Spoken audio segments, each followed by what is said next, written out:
You guys have been brilliant once again. Well, I say brilliant. Let's see what the comments say, and then I'll reserve my brilliant comment till after. See if you're brilliant or not. All right, well, there's been a lot happening. Zerbi's first training session. We had a Brighton fan on, and a lot of people have been commenting with what we've had to say. Liam W, 6295. He says, if Vuskovic wants to stay another season at Hamburg, then he signs a new contract to extend another year. No point letting him wind down another year of the current one. I think that's a good point. I think we tell Vuskovic, if you want to stay, you've got to sign a new deal. If not, you'll come back to Tottenham.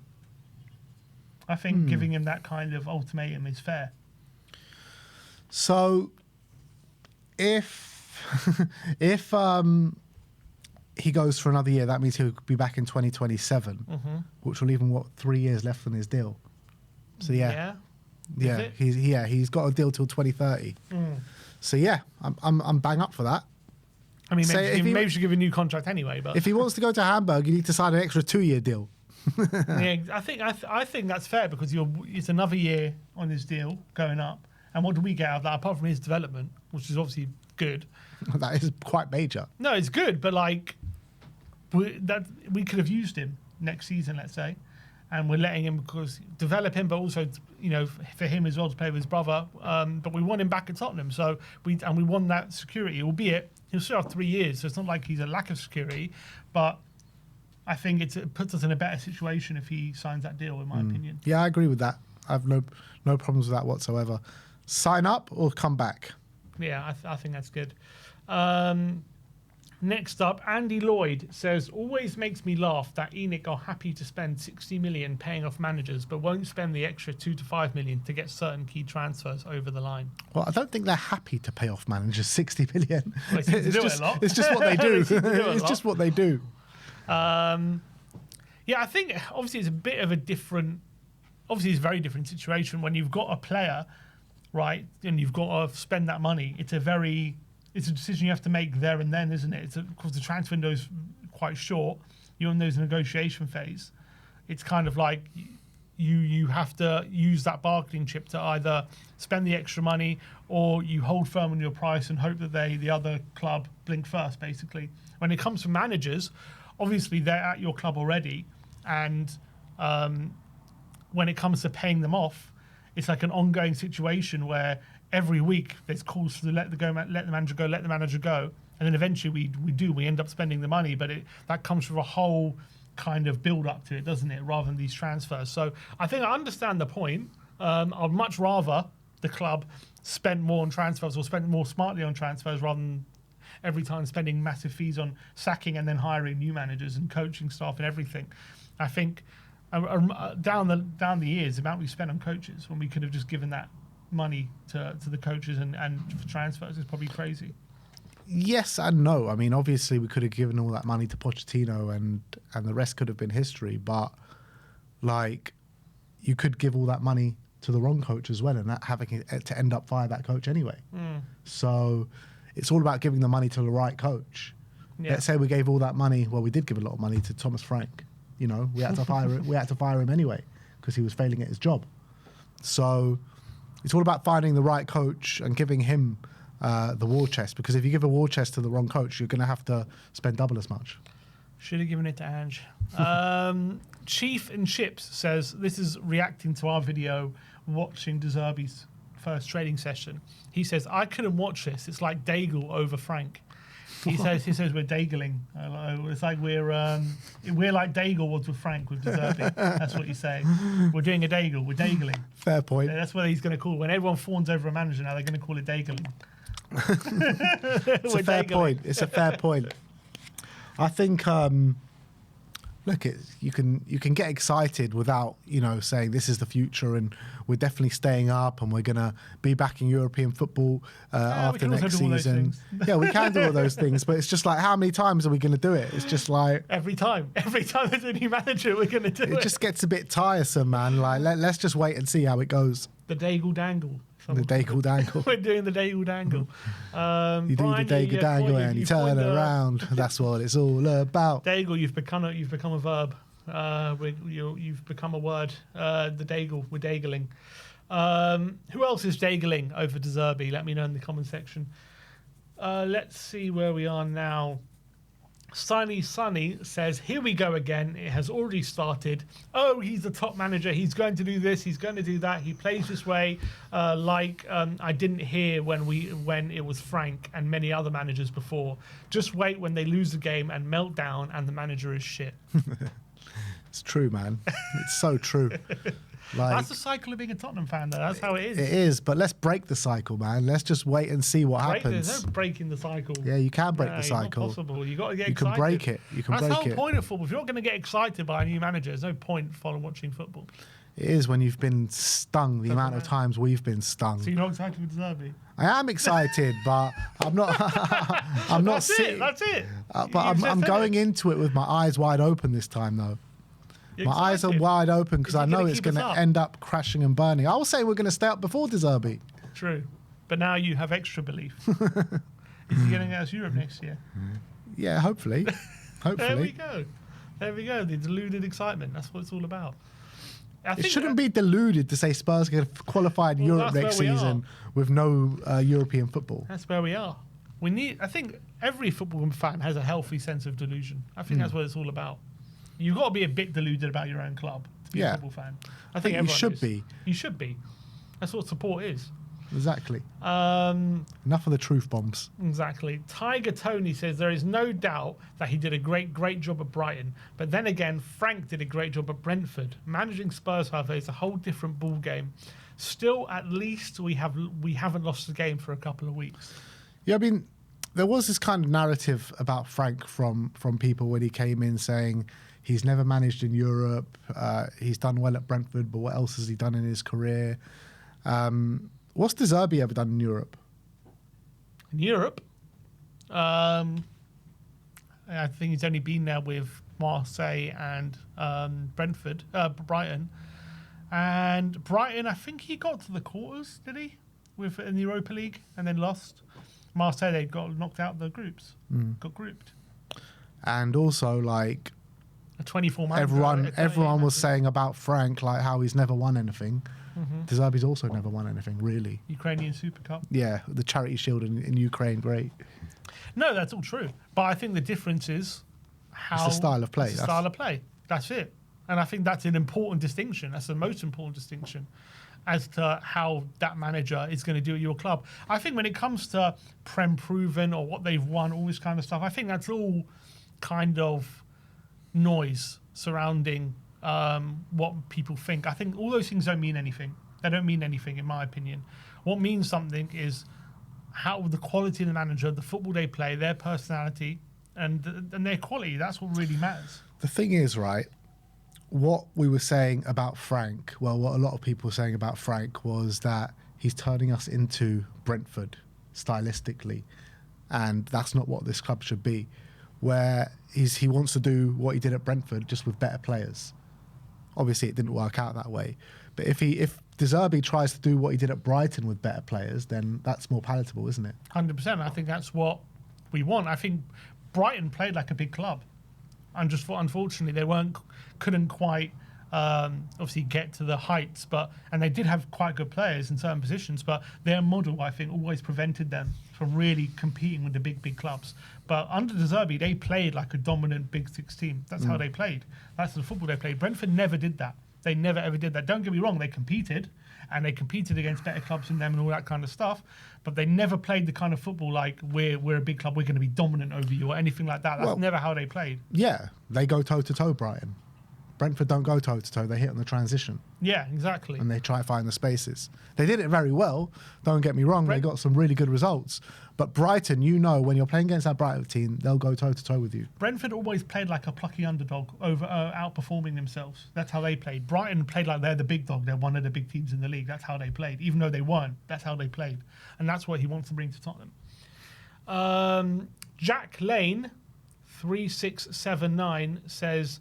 Xavi, Bergfau and Gray should have been our primary midfield all season. We'll never forgive Frank for wasting months of this season with Xavi and Gray rotting on the bench, while Bergvall was rotating further forward to deal with long balls, presumably because he's kind of tall.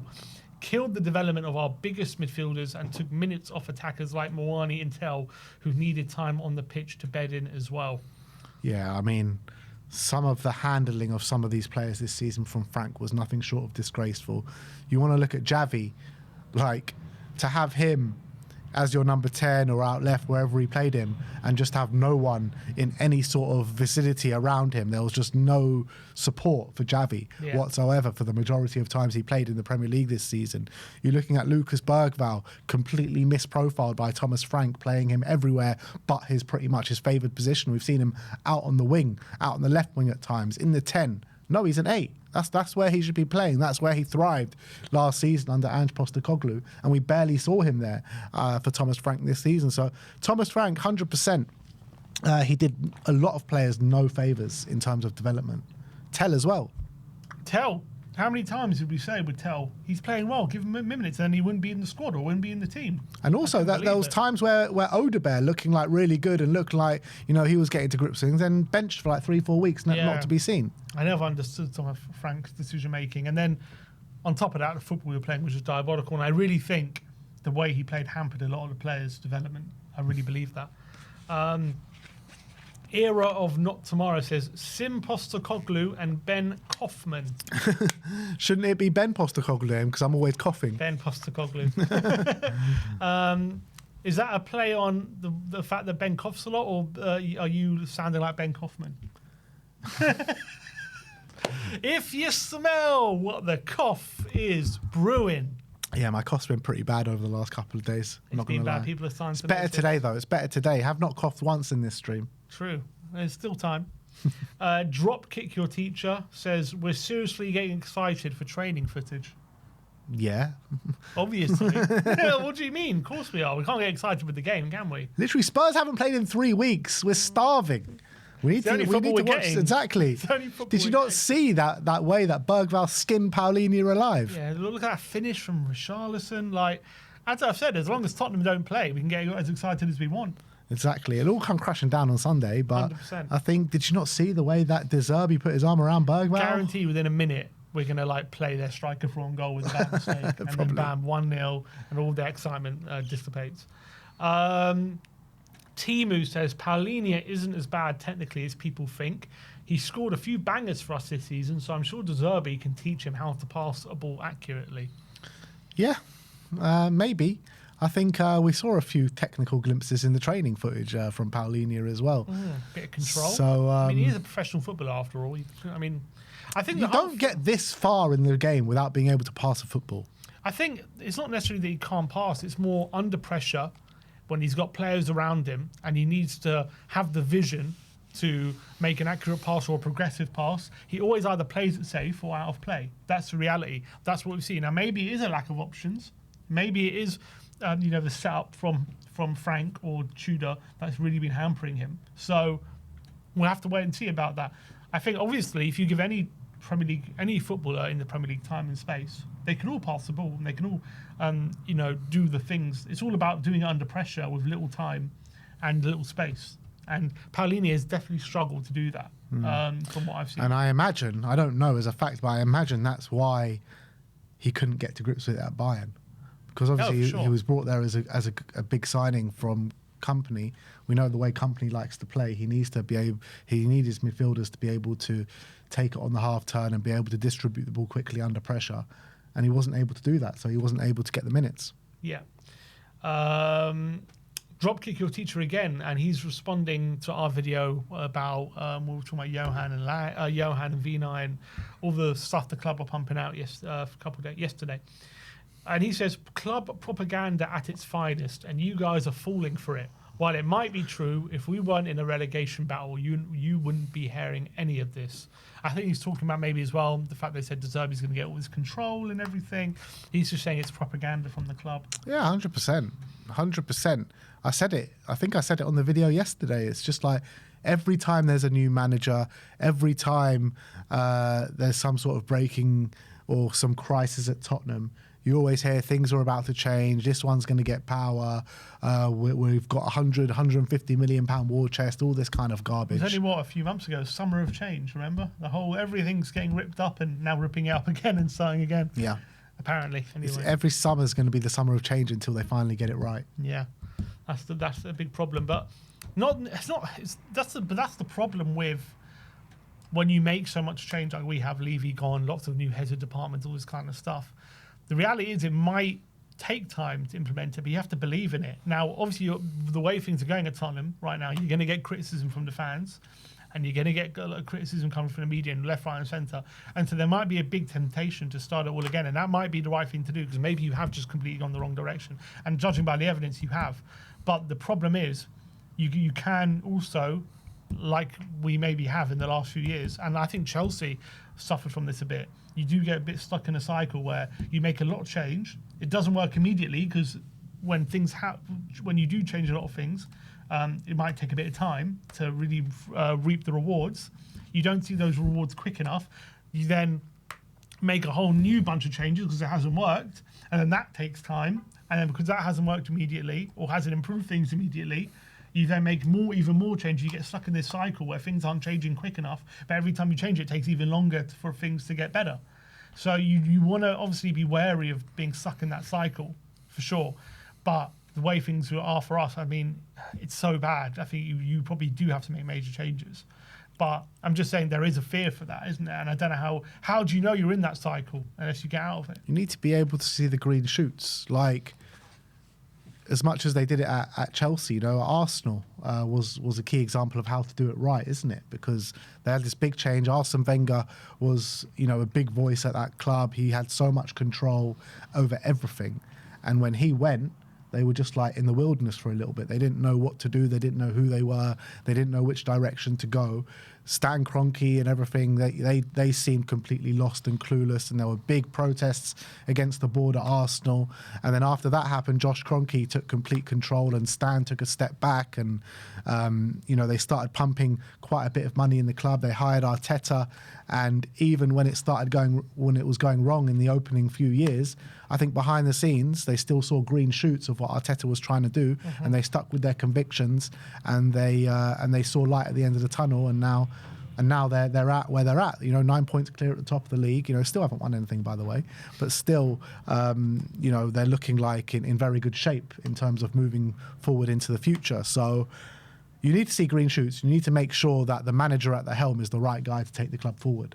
I think that's the main thing, and the recruitment behind him has to be absolutely top notch and spot on. Whereas at Chelsea, I don't think they've ever had the right manager at the helm or someone that aligns with the board's vision. The recruitment has been completely wish-wash. They don't know what they want with their recruitment. They're bringing in 15 players a season, selling 15 players a season. It's just been completely wrong, the way that they manage that situation. As much as it pains me to say it, the Arsenal model is probably the way that clubs looking to build should look at.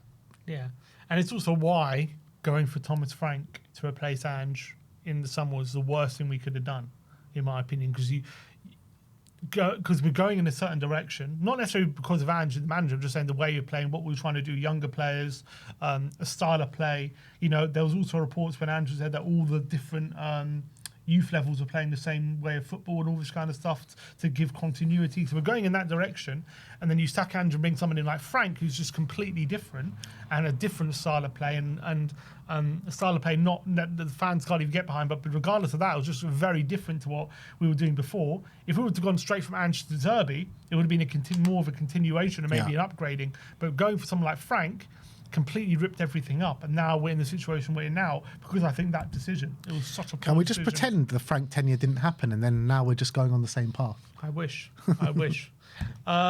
SXZC says difference with De Zerbi is that at least he goes onto the pitch and trains with the players. Ange and Frank never do that. They just cross their arms and look. Sometimes you need a manager who goes out there and shows them exactly how to do what he wants them to do, instead of doing motivational speeches or moving magnets on a tactics board. You need to understand not all of the players speak the same language. It's hard to get your ideas across with words, and showing them is still the best way to instill your style of football. I think that's a fair point. I mean, I didn't think of that, because obviously you have most managers, you have coaches and stuff, but from what we've seen, obviously we're not privy to all the training sessions and everything. So I'm sure they are being told quite detailed stuff in the training sessions even before Zerbi. But I do like that Zerbi, he will physically show you himself what position to be in, what your body shape would be. He doesn't rely on just saying things to people and the communication. He does shout it and stuff, but he'll physically do that. He'll physically be very specific with his body language as well. And I do think language is not something I even thought of, but I think that's quite a good thing. And he can speak quite a few languages, Zerbi, I believe, as well. Italian, English, maybe there's more as well. So, I do think this team do need like a hands-on manager. And the last time we had a hands-on manager like that, Antonio Conte, like he got to grips with things so quickly, didn't he? And the form just changed like pretty much on a knife edge. And that's probably the last time that we've seen the most consistent form we've had in the league since post-Poch, that second half of the season under Antonio Conte. So, look, I think the players will take to it. I really do. But it's all about the long term and see how we can get it working within the long term. But in the short term, I do think results can change. I really believe that. Yeah, I agree. That's it. All right. Well, that is the way that you have been commenting on the channel. Keep it going, people, because we'll keep reacting to your comments.